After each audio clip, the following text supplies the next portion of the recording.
Good morning! Gabing-gabi na nga mga Mamshi Bells at ako ay hindi pa natutulog. Kailangan ko pa kasing tapusin itong project ng mga anak ko kasi bukas na daw ang submission. So habang ang lahat ay nagpapahinga na para bukas ng umaga ay marami na silang energy, ang Mamshi Bells nyo ay hindi pa rin natatapos ang araw. Sobrang napakatahimik na nga dito sa aming bahay mga Mamshi Bells dahil pati yung mga kasamahan ko ay nagpapahinga na rin. Sana all nga mga Mamshi Bells ay maagang nakapagpapahinga. Pagkatapos ko kasi ng klase ko ng 9 o'clock mga Mamshi Bells ay kakain pa lang ako ng dinner. Ilang minuto rin ay magpapahinga ako bago ko inumpisa ng paggawa nitong mga project nila. Dahil medyo napahaba nga yung pagpapahinga ko mga Mamshi Bells dahil nalibang ako kasi cellphone, ayan inabot tayo ng madaling araw. Natapos ko naman nga yung project na yun mga Mamshi Bells at eto na naman ako, panibagong araw, panibagong trabaho na naman. Dito nga ako sa CR namin magbabalnaw ng mga natira ko pang balnawan mga Mamshi Bells. Dahil nagising nga kaming kumakatok yung kapatid ng asawa ko kasi nga daw sumabog yung isang linya ng aming tubig. At yung linyang yun ay patungo kung saan ako naglalaba. Mga shorts na lang naman nga itong babal naman ko mga Mamshi Bells kasi hindi ko na inabot kahapon. Buti na lang at isang linya lang yung sumabog mga Mamshi Bells kaya mayroon pa rin kaming tubig ngayon. Kagabi kasi mga Mamshi Bells bago ako nag-umpisang gumawa ng project nila ay binabad ko na rin itong bowl ng aming CR. Dahil matagal na rin sa plano ko nalilinisan ko nga itong CR na to kaya lang mga Mamshi Bells ay talagang dinadalaw ako ng katamaran. At siguro itong pagkakataon na to ito na rin yung panahon para maglinis tayo ng ating CR. At hindi lang yun mga Mamshi Bells, napansin ko rin itong balding ginagamit ko ay medyo naninilaw na rin. At dahil nga ako lang naman ang babae dito sa aming bahay, kaya ako lang naman ang tagapuna ng mga maluduming gamit. Kinuskus ko muna nga ito mga Mamshi Bells bago ako nag-umpisa ng pagbalnaw.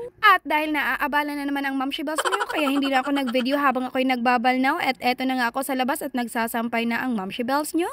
Pagkatapos ko kasing magsampay mga Mamshi Bells ay maglilinis na ako ng CR. At ayan, ang ganda ng singkat ng araw kaya sigurado maya-maya lang ay matutuyo na itong mga sinampay ko. Matagal ko na nga talagang plano mga Mamshi Bells na maglilinis ako ng CR kaya lang hindi ko magawa-gawa dahil sobrang tinatamad nga ako. Hindi ko na nga itinapon pa yung huling balnaw ko sa mga shorts mga Mamshi Bells dahil ito na yung gagamitin ko para ipanglinis dito sa ating bowl. Kagabi pa nga ay binabad ko na ito sa Zonrox mga Mamshi Bells pati na rin doon sa panlinis namin ng CR. Para ngayong umaga ay madali ko na lang siyang kukuskusin. May ilang linggo rin akong hindi nakapaglinis ng CR mga Mamshi Bells. At kagabi nga ay talaga namang pinilit ko na ang sarili ko na ibabad na nga ito sa Zonrox kasi nga naninilaw na talaga itong aming bowl. Para sa akin kasi mga Mamshi Bells ay napakahalaga ng kalinisan ng ating mga banyo. At gusto ko rin mga Mamshi Bells na maaliwalas yung banyo namin. Kaya nang magkatrabaho ako mga Mamshi Bells ay sinikap ko talaga na magkaroon kami ng sarili naming CR. Kasi kung hindi ko pa naikukwento sa inyo mga Mamshi Bells, nung kasagsagan namin sa 5-1 Talk talaga namang CR lang yung pahinga namin. At sa ilang minutong pahinga mo mga Mamshi Bells, ang layo pa ng tatakbuhin mo. Kaya yung break time mo ay papunta lang sa CR. Paano na pagbalik mo? Kaya nang medyo makaipon-ipon na kami mga Mamshi Bells ay pinasimulan na namin itong aming bahay. Pinauna ko na nga itong matapos CR namin para mas mabilis na rin ako makakapunta sa CR kung sakaling break ko. Kaya naiinis talaga ako sa mga kasamahan ko dito sa bahay dahil hindi man lamang maisipan maglinis kahit konti.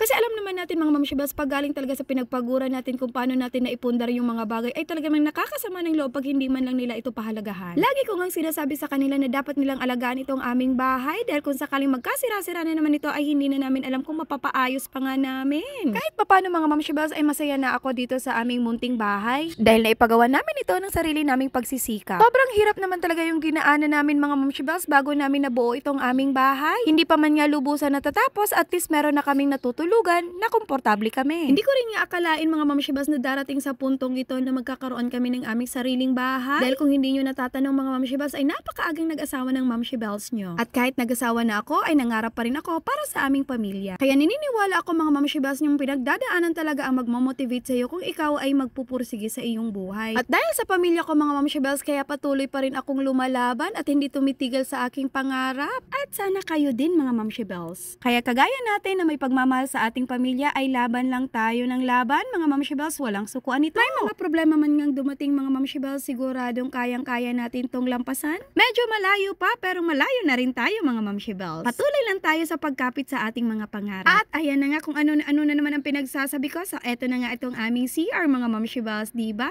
Sana tumagal ito na ganito kalinis. At ayan na nga mga Mamshi Bells, hanggang dito ko na lang muli itong tatapusin aking mini vlog. So sana patuloy nyo akong suportahan sa pamamagitan ng panonood ng aking mga uploaded video. Maraming salamat. Yun lang.